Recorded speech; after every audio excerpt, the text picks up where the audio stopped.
Hey everyone, welcome to the channel. If you like these videos and want more, be sure to subscribe. We're here to share content that's simple and useful. Let's get started.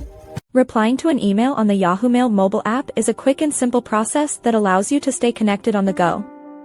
First, locate the Yahoo Mail icon on your smartphone home screen and tap it to open your inbox. Once the app loads, scroll through your messages until you find the specific email you want to answer. Tap on that message to open it and read the full content. At the bottom of the screen, you will see a toolbar with several icons. Look for the icon that looks like a single curved arrow pointing to the left. This is the reply button. When you tap this arrow, a small menu will pop up giving you a few different options. You can choose a reply to send a message back only to the original sender. If there are multiple people included in the conversation, you can choose a reply all to ensure everyone sees your response. There is also an option to forward the email if you need to send it to someone new.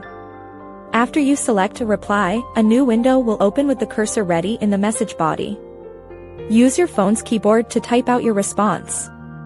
You can also tap the plus icon or the paperclip icon if you need to attach a photo or a document from your device. Once your message is ready and you have double-checked it for errors, look for the Send button in the top right corner of the screen. Tap Send, and your reply will be delivered instantly. You have now successfully replied to a message. Thanks for watching. Please like and subscribe.